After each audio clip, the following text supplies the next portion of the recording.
Today we're gonna make one of my favorite cold and flu remedies. It's called a garlic oxymel.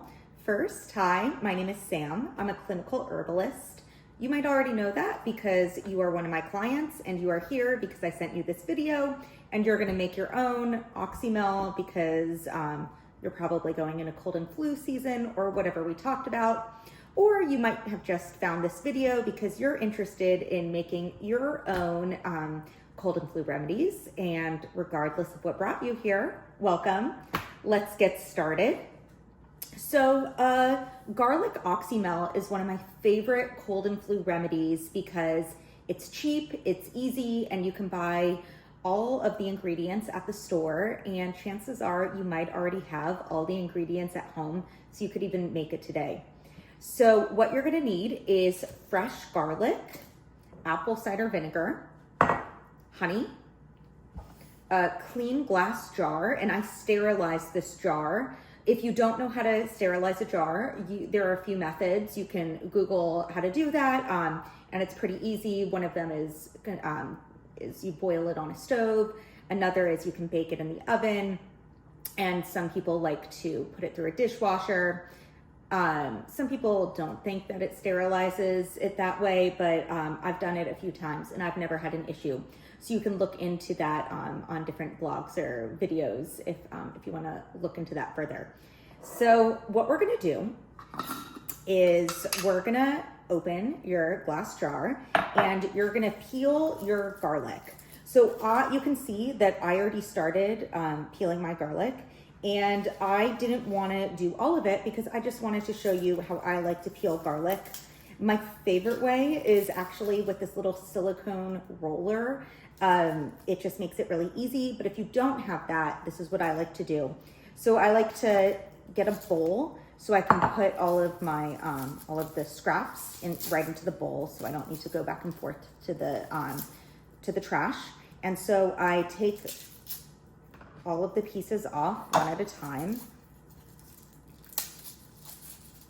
And I don't want to spend too much time on the video because you can do this at home, but you're going to do all that. And then one by one, I like to cut off the edges, and I do that. And then I just put all the scraps in. And I do that with all of the cloves.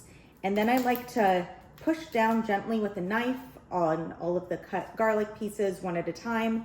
And then it is pretty easy usually to peel the skin off of the garlic like that. So now we have our garlic.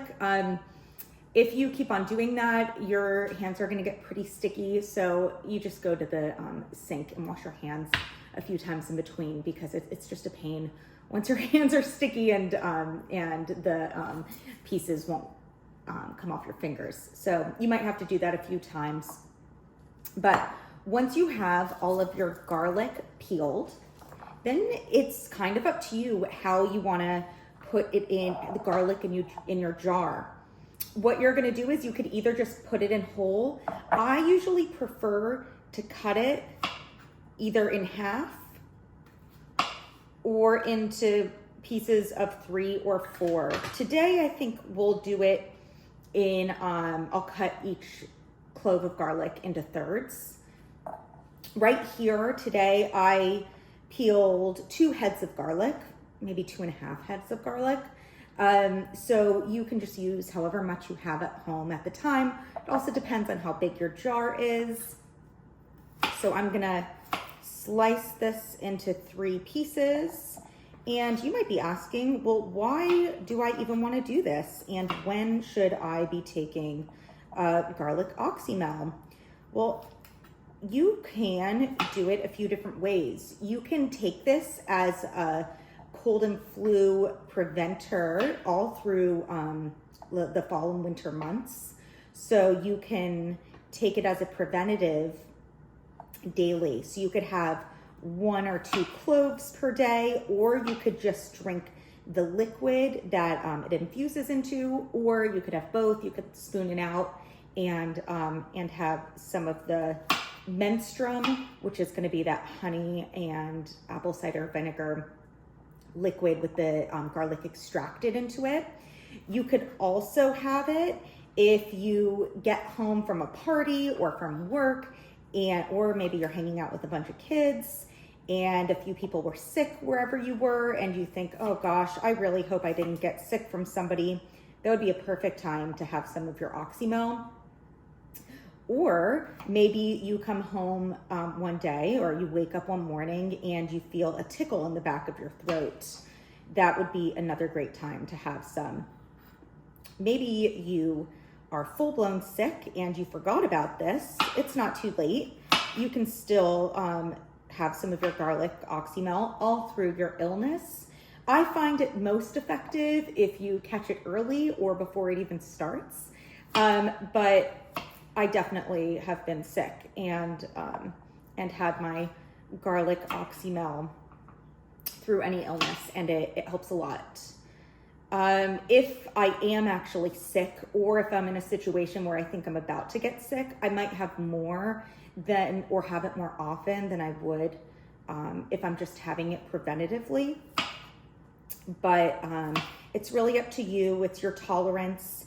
If you feel like it's starting to bother your stomach, then that's a sign, okay, maybe I should back off a little bit. Or you could have it, you could try to mitigate those symptoms by either cooking with it or adding it to food, which is great to do anyway. But oftentimes if I'm taking it because I feel like I'm getting sick, I'll just take it by the spoonful. And when I say spoonful, I usually have like a little, maybe like anywhere from like a quarter of a teaspoon to a whole teaspoon of the menstruum, which is the liquid, and the honey and the vinegar. Or I'll have like a little teaspoon, and then I'll just scoop out some garlic and menstruum on that, and I'll eat that. I would say that's a pretty good serving size or dose, but because these are all food herbs, you can use your best discretion. It's not dangerous. The only thing that you'll see happen for in general would be it could bother your stomach because it's so high. It's very acidic, and the garlic can be strong. It could also cause acid reflux, as it would like if you're eating lots of garlic or vinegar anyway. So just use your best judgment and trust your body when it comes to that. If it doesn't feel good, then that means that it's not worth it anymore. It's not helping. You don't want it to make you feel sick. So, all right, we got all of our garlic in the jar, and I am going to wash my hands because they are all very sticky. All right, so I filled up my garlic chunks in the jar. I'm gonna shake my apple cider vinegar, open it up, and just pour it on. So it's not an exact science how much you want to use of each. It's really, you play around with the proportions and see what you like the most. I didn't quite fill up the jar, or I didn't quite cover the garlic with apple cider vinegar because I want to add more honey to it.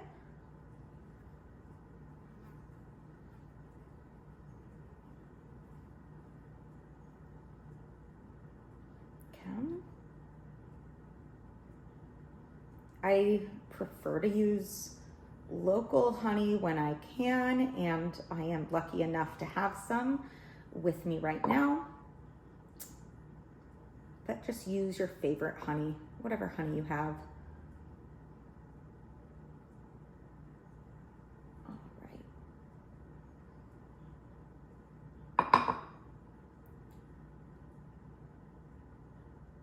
Gotta get a spoon to wipe that up. Okay, so before I put the lid right on, I'm gonna use some parchment paper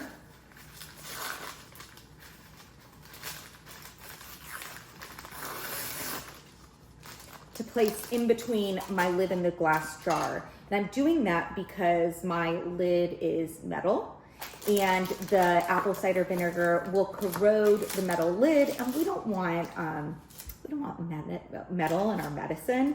So I'm gonna put parchment paper here, but if you have a plastic top, like a plastic lid for a mason jar, that would work fine, and then you wouldn't need the parchment paper.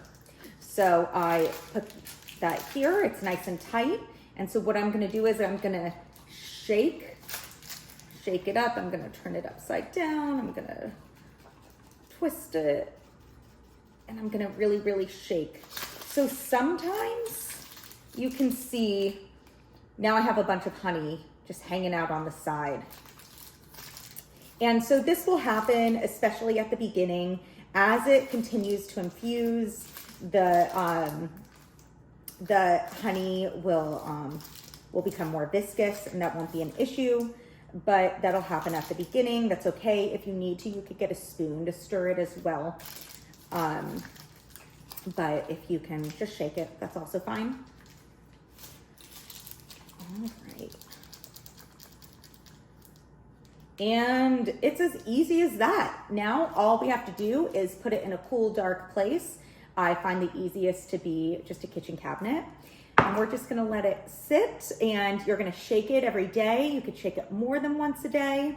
You might notice that your garlic is gonna turn blue or green. That is normal, it'll go away. So if you start to notice that happening, totally fine. That is 100% normal. It's a reaction with the garlic and the vinegar. So no need to worry.